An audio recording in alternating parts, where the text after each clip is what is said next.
በስመ አብ ወወልድ ወመንፈስ ቅዱስ አሐዱ አምላክ አሜን።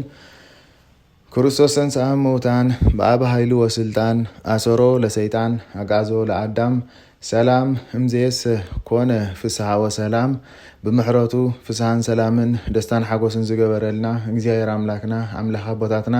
ክብርን ምስጋና ንዘለዓለም ዓለም ንዑ ይኹኖ። በረከታ ረድኤታ አማላድነታ ናይ ወላዲት አምላክ ድንግል ማርያም ምስኩላትና ህዝበ ክርስቲያን ይኹን። ሓለው ረድኤቱ ናይ ሊቀ መላእክት ቅዱስ ሚካኤል ይፈለየና። ዝኸበርኩም ስድራ እግዚአብሔር ህዝበ ክርስቲያን ከመይ ቀኒኹም ከመይ ኣለኹም? እግዚአብሔር ይመስገን አሜን። ስምት ልዑልን ሓያልን እግዚአብሔር አምላክና ብኣናብቶም ዘይንረብሕ ባሮቱ ንዘለዓለም ዓለም ዝኸበረን ዝተመስገነን ይኹን። እግዚአብሔር አምላክና ብምሕረቱ ብቸርነቱ ናይ ጾምና ዘመን ብሰላም ኣፈፂሙ ብርሃነ ትንሣኤኡ ብሰላም ኣውፂሕና። ስለዚ ድማ ክብርን ምስጋናን ደጋጊምና ንዑ ይኹኖ። ኩላትና ከም እንፈልጦ ሶሙነ ትንሣኤ ነናይ ገዛ ርእሱ ኣስማትን ትርጉምን ዘለዎም ዕለታት እዮም። ከምቲ በፂሕናዮ ዘለና ሎማዓንቲ ድማ ዕለተ ሓሙስ ወይ ድማ ሓምሳይ መዓልቲ ካብ ትንሣኤና በፂሕና ዘለና። እዚ ዕለተ ሓሙስ ድማ ኣዳም ሓሙስ ተባሂሉ ወይ ድማ ኣዳም ወኤዋን ሓሙስ ኣዳም ተባሂሉ ይፅዋዕ ማለት እዩ። ነዚ ዝገበረ እግዚአብሔር አምላክ ይኽበር ይመስገን። ቅድስቲ ቤተ ክርስቲያንና መቸም ኩሉ እትገብሮ ኩሉ እትስይሞ ሱቕ ደስ ከም ዝበለካ ዘይኮነ ነናይ ገዛ ርእሱ ትርጉምን ነናይ ገዛ ርእሱ ምስጢርን ሓተታን ዘለዎ እዩ።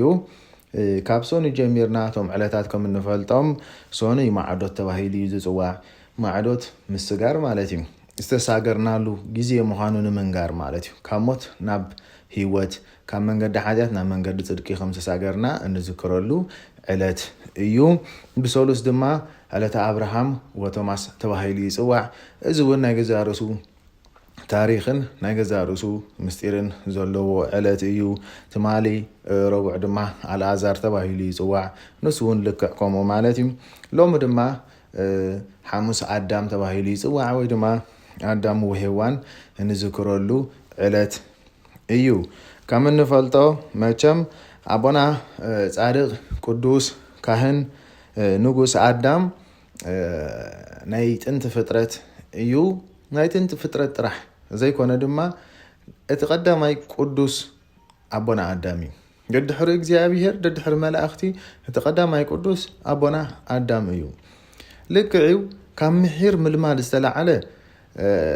ነቦና ኣዳም ቅዱስ ኢልካ ናይ ምፅዋዕ ጻድቕ ኢልካ ናይ ምፅዋዕ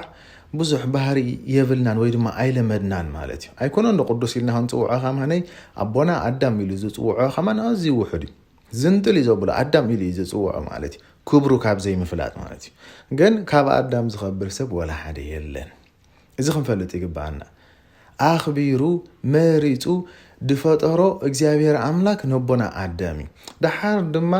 ኩላትና ክንዝንጓዕ ዘይብልና ኮ ኣብ ዓለም ዘሎ ብሙሉእ ፍጡር ዝሞተ ይኹን ዘይመተ ጌና ብሕጂ ዝመፅ እውን እንተኾነ ኩሉ መን ኣቦኡ ድሕር ኢልና ኣቦና ኣዳም እዩ። ስለዚ ግድን ኣቦና ኣዳም ክንብሎ ይግባአና። ብናይ ክብሪ ስሙ እግዚአብሔር አምላክ ክፈጥሮ ከሎ እኳ ልክዕ ነቢይ ገይሩ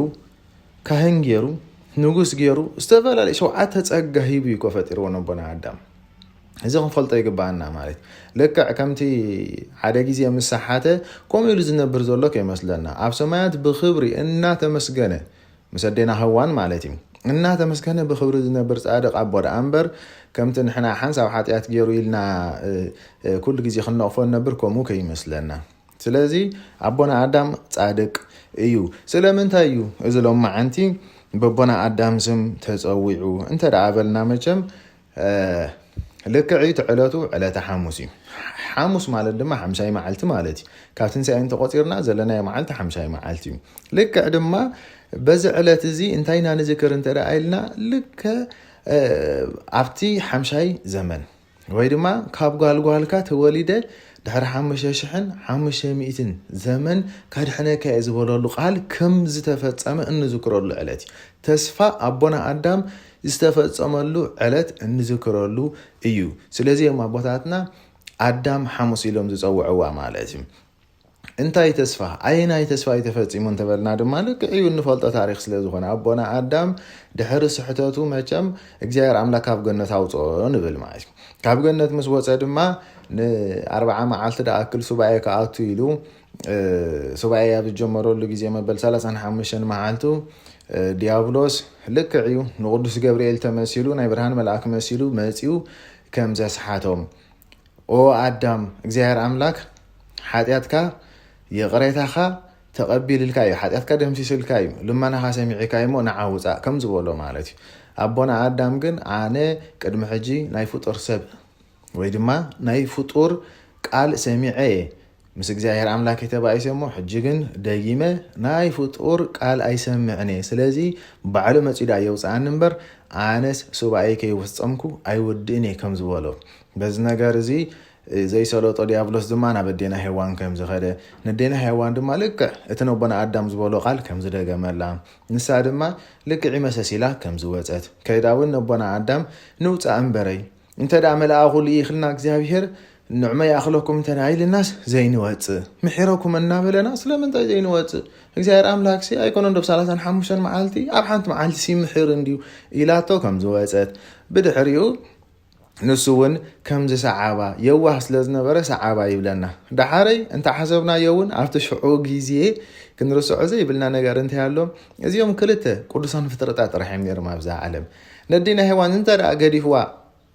እሳ እንታይ ክትከውን ንበይና ንሱ እንታይ ክኸውን ንበይኑ ማለት እዩ ከይትገድፋኻ ተባሂሉ ስለ ዝነበረ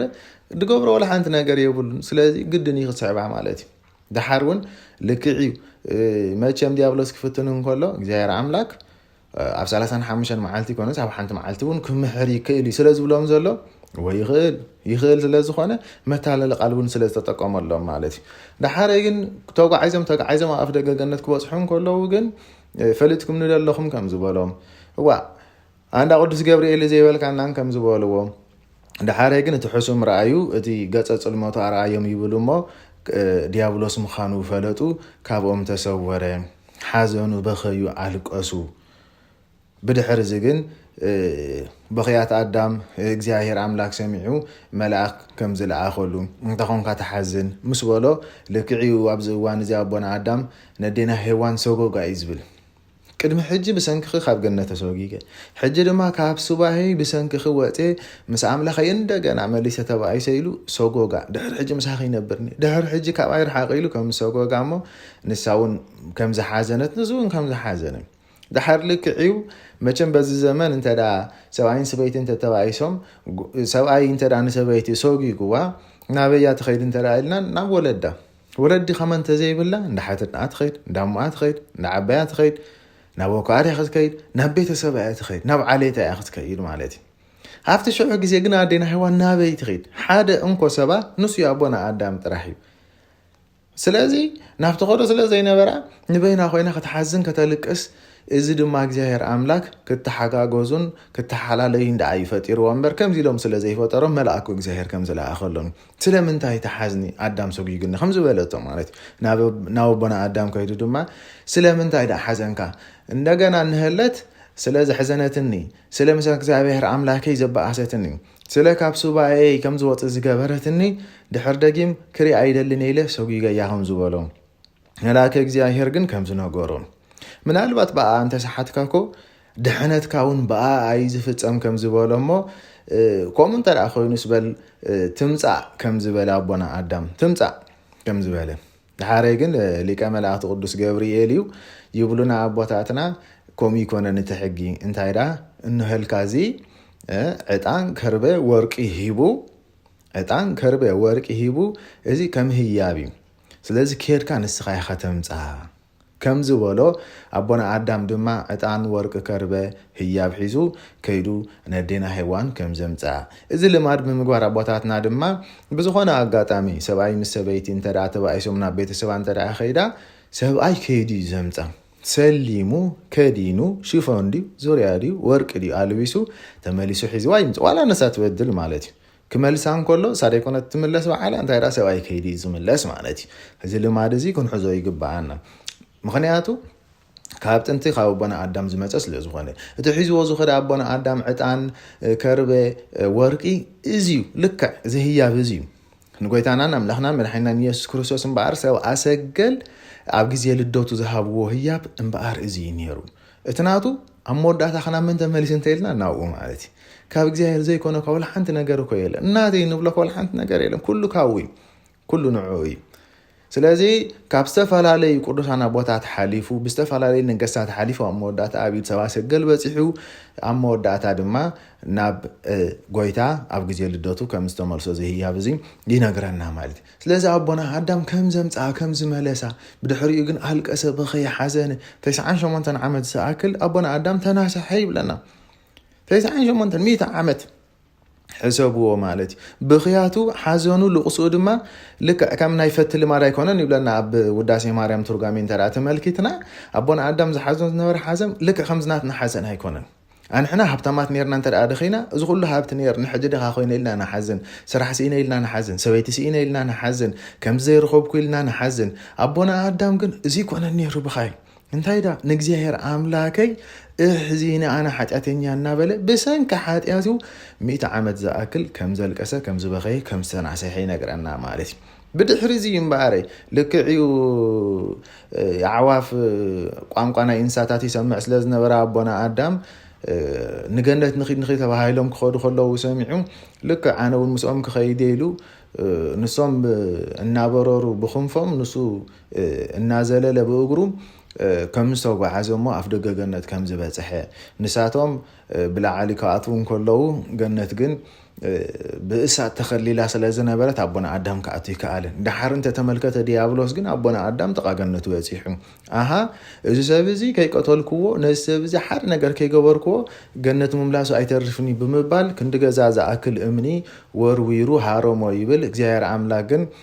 كلا جبر لما عزمتو ونايقون عزمت راح تسبره تيا أمن تيا ويكاتي ديابلوس زور ورا كنت جزاز أكل أمن دما كم بعد تخانة اللو يبل مالتيو دوموجن فساسة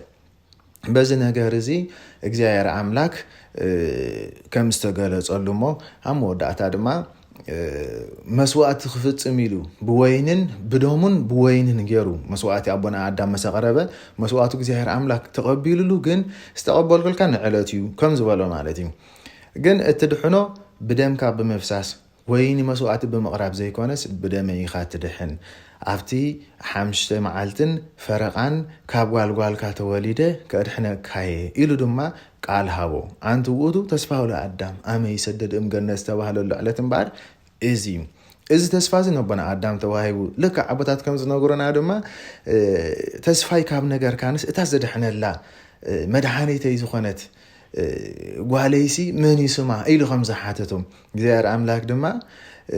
ماريام سما كل التموجس ويك عمل التموجس وجرما يولو معلش سما ماريامي مل التموجس وجرما جرمان موجس عندما زملاء يو تسفى كم دهابو لك إدما إذا نجارزي مسكون استسفازي مستوى هبدما أبونا آدم ندوق نجيروهم كابدوق نابدوق ناتم حلالفة ناتم حلالفة أبولي كده أنت دارينا بزح مساليتات الله بزعبا هدينا قدس دينجل مريم بزعبا لدتنا كروسوس عملاكنا لك نبيات زمن النبيات مسمى أدما نبيات كابستفال عليه من قدي تنبي تجاربهم بزعبا قويتانا لدوتو بزعبا دحنتنا تسقيلو خدحنا مخانو بزح تجاربهم مالت أب حدث كده عندما قويتا بعلو كابدينا قدس دينجل مريم كاب سجا كاب نفس وسيدو كم استولد كم زعبه كم استسد كم وانجيل كم زمهاره كم ستأمك كم صومه اتزو قبار خلو دمه قبار ويلو كم زرعينا امودات دمه من تحتياتنا خبل مكرا خم استقبله كم زموته ابسالتاي معالتكن كم موتان تفليو كم استنسى نفس ما يعد كم زعرقه منفس قدوسو دمه همز الاخر نخالا يجي دمه نفرد خمت مخانو بتكريستياننا تمهرنا بزعلت زقن اتقندي نذكرون تاين ترايلنا اتي نبنا عدام استوهابو تسفى كم استفصمه دحر حمشه معالتن فرقان كاب قالقال كخرحنا كيزبولو تسفى كم زفصمالو يرينا مالت ايو لكعيوتي ابناي سوني وداسي مريم دحر تملكت ناسي قدوس افريم ابونا برخوت يحضرنا ሶኒ ዕለት እንታይ ዝብል ትርጓሜ ነቦና አዳምን ሔዋንን ካልኦት ቅዱሳንን ሒዛ ወላዲተ አምላክ ተገለጸቱሉ ዝብል እሞ ልክዕ ምስ ረአዮም እንታይ ዝብል ጽሑፍ ኣሎ ሃበሃሎ ትብዝሕቲ ኃጢአት ብህየ ትበዝሕ ጸጋ እግዚአብሔር ማለት እዩ እዚ ዝበለሉ ንምንታይ እዩ ክብሉ ከለዉ ኣቦታትና ነቦና አዳምን ነዴና ሔዋንን ስለ ዝተመልከተ ክንዲ ኃጢአት ዝገበሩስ ኃጢአት እንተበዚሕ ሃለካ ጸጋ እግዚአብሔር ትበዚሕ ኢሉ እዚ ማለት ኃጢአት ግበሩ ጸጋ ክበዝሐልኩም ማለት ዘይኮነስ እንታይ ኃጢአት ኣብ ዘለዎ ንስሓ እውን ኣብኡ ስለ ዘሎ ንስሓ ኣብ ዘለዎ ድማ እንታይ ይመጽእ ብድሕሪ ንስሓ እንተኢልና እንተዳ ተነሲሕና ናብ እግዚአብሔር እንተዳ ተመሊስና ንሱ ድማ ጸጋ ይህብ ማለት እዩ ስለዚ ብኽብሪ ደሚቆም ብኽብሪ ፀሓይ መሲሎም ስለ ዝረአዮም